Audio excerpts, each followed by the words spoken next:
Good morning students. আজকে এসে গেছি ট্যাক্সোনমি ও সিস্টেমেটিক্স চ্যাপ্টারটি নিয়ে। এই চ্যাপ্টারটি সম্বন্ধে কিছু কোশ্চেন আমরা আলোচনা করব, সেটার উত্তরগুলো আমরা দেখে নেব। প্রশ্নোত্তর পর্ব যেটা করব আমরা সেটা আজকে দেখব, তারপরে পরের দিন আমরা নেক্সট চ্যাপ্টারে চলে যাব। চলো আজকে দেখে নিই ট্যাক্সোনমি ও সিস্টেমেটিক্স এর প্রথম কোশ্চেন।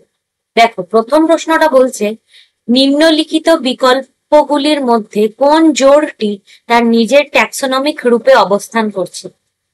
প্রথম অপশন বলছে ইস্ট, যা একটি ছত্রাক, পাউরুটি প্রস্তুতিতে লাগে। দ্বিতীয় বলছে নষ্টক ও অ্যানাবিনা হলো প্রোটিস্টার উদাহরণ। 3 নম্বর অপশনে বলছে পেনিসিলিয়াম, যে রাজ্যের অন্তর্গত। প্যারামিসিয়াম ও প্লাজমোডিয়ামও সেই একই রাজ্যের অন্তর্গত। লাস্ট অপশন বলছে লাইকেন হলো শৈবাল ও প্রোটোজোয়া, মিথজীবীয় ও সংবন্ধনে সৃষ্ট একটি জটিল জীব। তাহলে নিম্নলিখিত গুলির মধ্যে কোন জোটটি ট্যাক্সোনমিক রূপে অবস্থান করছে? দেখো, এখানে যে উত্তরটা হয়ে যাবে সেটা হচ্ছে ইস্ট, যা একটি ছত্রাক যেটি পাউরুটি প্রস্তুতিতে লাগে।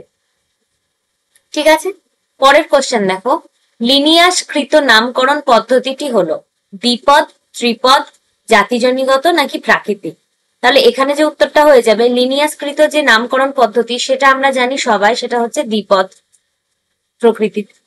ট্যাক্সোনমি কথাটির প্রবক্তা ডি ক্যান্ডোলে, বেনথাম, হুকার, লিনিয়াস নাকি হেক্সলে?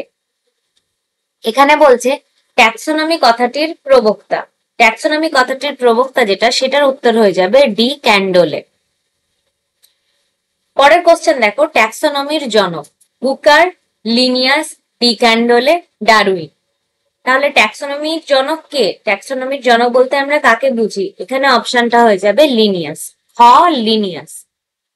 পরের কোশ্চেন দেখো, জীব বৈচিত্র্য ও অভিব্যক্তির পারস্পরিক সম্পর্ক নিয়ে গঠিত জীববিদ্যা হলো অঙ্গসংস্থান, সারিস্থান, ট্যাক্সোনমি নাকি সিস্টেমেটিক্স? তাহলে জীব বৈচিত্র্য অভিব্যক্তির পারস্পরিক সম্পর্ক নিয়ে গঠিত যে জীববিদ্যা সেটা হলো সিস্টেমেটিক্স, অপশন ডি মানে ঘ।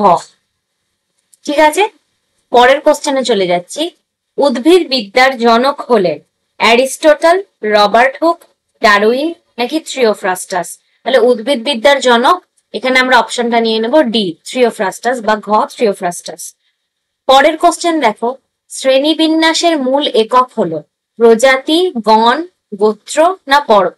শ্রেণীবিন্যাসের মূল একক প্রজাতি, অপশন ক। গোত্র নিম্নলিখিত কোন দুটির অন্তর্বর্তী? গণ ও প্রজাতি, বর্গ ও শ্রেণী, শ্রেণী ও গণ, বর্গ ও গণ। তাহলে গোত্র যে দুটির অন্তর্গত সেটা হয়ে যাবে বর্গ ও গণ, মানে অপশন ঘ। নিম্নলিখিত কোন সজ্জাক্রমটি সঠিক? পর্ব, শ্রেণী, বর্গ, গোত্র, পর্ব, বর্গ, শ্রেণী, গণ, পর্ব, শ্রেণী, গোত্র, বর্গ, পর্ব, বর্গ, গোত্র, শ্রেণী। তাহলে পরপর যে সজ্জাক্রমটি আমরা পাই সেটা আমরা দেখেছিলাম পর্ব, শ্রেণী, বর্গ, গোত্র, তাহলে অপশন ক। তারপরে লাস্ট কোয়েশ্চেন দেখো আজকের, সিস্টেমা ন্যাচুরি কার লেখা? আমরা সবাই জানি সিস্টেমা ন্যাচুরি যার লেখা তিনি হলেন ক্যারোলাস লিনিয়াস, তাহলে অপশন ক। ঠিক আছে, আজকে আমরা সিস্টেমেটিক্স ও ট্যাক্সোনমি চ্যাপ্টারটি থেকে 10টা কোশ্চেন পড়লাম, রিভাইজ করলাম। পরের দিন আমরা পরের চ্যাপ্টারে চলে যাব। ততক্ষণ তোমরা রিভাইজ করো, ভালো করে পড়তে থাকো এবং খুব ভালোভাবে রিভিশন করতে থাকো। টাটা।